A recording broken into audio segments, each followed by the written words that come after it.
Avec nous pour en parler, Paolo Levi, le correspondant de l'agence de presse ANSA en France. Bonjour, merci d'être avec nous. Christophe Joriot est également là. Vous êtes restaurateur, vous êtes le propriétaire du restaurant Les Enfants Terribles à Menton, juste à côté de la frontière avec l'Italie. Et puis Clémence Dibou. Clémence, vous êtes à Milan, envoyée spéciale de BFM TV. Qu'est-ce qui change ce matin en Italie et est-ce que ça se voit ? Alors, beaucoup de changements. D'abord, le café, désormais, on peut le prendre au comptoir. C'est comme ça qu'il se prend en Italie, le ristretto. Jusque-là, qu'il ne pouvait se prendre qu'à emporter. Désormais, il peut se prendre au comptoir, à l'intérieur du café, ce qui était interdit jusque-là. Et vous voyez, il y a des Milanais qui sont là. Les vitrines, elles sont pleines. Ce café, il vient de rouvrir aujourd'hui. Il y a les croissants fourrés typiques de l'Italie. Et bien sûr, en salle, les tables qui sont espacées d'1 mètre, le plexiglas pour que tout soit respecté. Des Milanais qui sont au rendez-vous donc, et même si le masque reste en théorie obligatoire ici en Lombardie, partout, notamment dans la rue. Moi, je l'ai à côté de moi. Je l'ai enlevé parce qu'il est toléré d'enlever son masque pour boire son café. C'est mieux en plus, surtout s'il n'y a personne autour de soi. Autre changement, les terrasses également ont été réouvertes avec toutes les mesures d'hygiène. Et Gianluca, lui, le patron de ce café, il était impatient de pouvoir rouvrir. Il espère que les Milanais vont pouvoir venir déjeuner en terrasse pour manger enfin une pizza après 2 mois de confinement. Et forcément, nous aussi, avec Céline D'Agostini, on ira voir tout à l'heure s'ils viennent manger la pizza en extérieur, les Milanais. Ceux qu'on a rencontrés hier soir nous ont expliqué que pour eux, c'était enfin un vent de liberté, même si beaucoup restent prudents parce que la Lombardie, c'est 15 000 morts du coronavirus, la moitié des morts en Italie. Paolo Levi, alors je ne sais pas où vous êtes, vous, mais vous pourriez être sur les toits de Rome. Pourquoi l'Italie de Paris. Mais bon, les deux villes sont jumelées, donc oui, c'est très beau. Pourquoi l'Italie a-t-elle décidé d'accélérer le déconfinement? Disons, ça a été un choix qui a été fait aussi sur la base des chiffres, parce qu'un peu comme l'a annoncé le Premier ministre en France, Édouard Philippe, on avance à vue, on navigue à vue, et donc il fallait regarder si les chiffres, le bilan des malades, des morts augmentaient ou pas. Et les chiffres, jour après jour, depuis quelque temps, n'ont pas cessé de s'améliorer.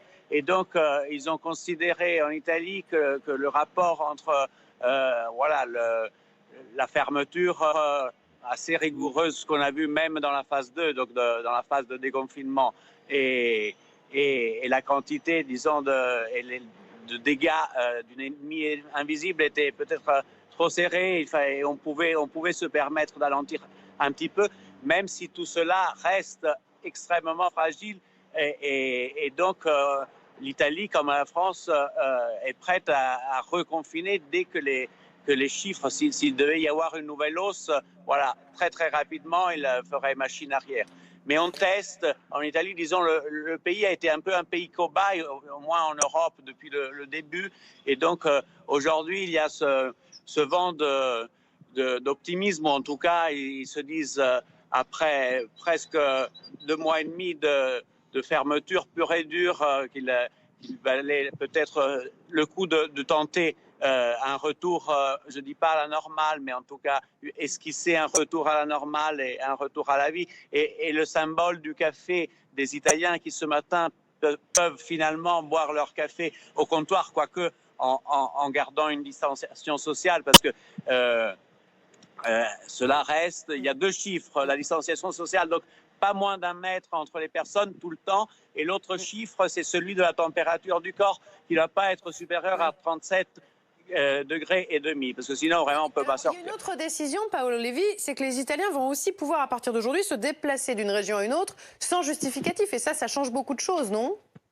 Absolument, absolument, parce que cette auto-certification qu'il fallait faire quand même, c'était quelque chose qui bloquait, même psychologiquement, beaucoup de personnes. Moi, j'ai parlé avec un cher ami à moi qui était dans la voiture, il habite à Rome, et finalement, il pouvait aller en Toscane, qui est à 200 km, donc plus des 100 km avant sans rien. Il disait, maintenant, c'est beaucoup plus facile à partir d'aujourd'hui, même pour le travail, pour l'activité économique, etc. Oui. Donc, tout ça, mais aussi avec la conscience que le pays il est toujours en convalescence, et donc c'est aussi la responsabilité de chacun de limiter un maximum encore les déplacements, quoique aujourd'hui ça se réouvre et on va voir comment ça va marcher. C'est très intéressant pour la France parce que, Alors justement, disons, on verra si les chiffres continuent dans cette tendance à la baisse, malgré cette ouverture qu'il y a eu, c'est vraiment un bon signal.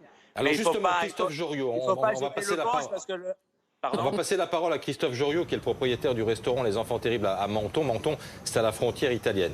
L'Italie va rouvrir ses frontières aux touristes européens, Christophe Joriot, le 3 juin. Est-ce qu'il faudrait que la France fasse la même chose? Du coup, au moins avec l'Italie, parce que il n'y a pas de sens. Si ils peuvent venir en France et que nous, on ne peut pas aller en Italie, ça me semble un peu illogique. Alors, pour les restaurateurs, le protocole sanitaire sera donné très précisément le 25 mai. Est-ce que vous aurez le temps de tout mettre en place si la réouverture, comme on le pressent, si tout se passe bien, est actée pour le 2 juin?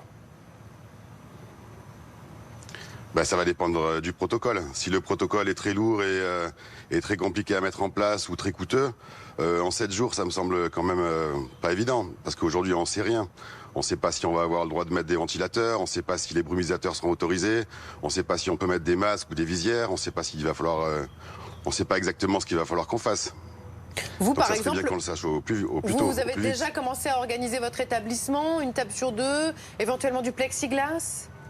Alors on a déjà enlevé une partie des tables en prévision. On a déjà précommandé, on attend un petit peu pour valider la commande de masques, parce qu'on ne sait pas vraiment s'ils vont être autorisés.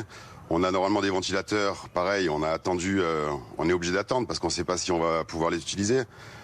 Après, évidemment, les gestes que tout le monde connaît, le masque, les gants, le gel, se laver les mains, rester à 1 mètre, on va essayer de le mettre en place. Après, rester à 1 mètre du client, comme on fait, c'est presque impossible. Pour lui amener une assiette ou venir avec un plateau, pour décharger un plateau à 1 mètre, c'est... Très difficile. On l'a déjà vu sur Protocole Internet, sanitaire donc le 25 mai, en principe on saura tout le 25 mai, alors que l'Italie a elle donc choisi en avance sur son calendrier de rouvrir ses bars et ses restaurants à partir d'aujourd'hui. Merci à tous les trois, il est 8h30 l'Écho.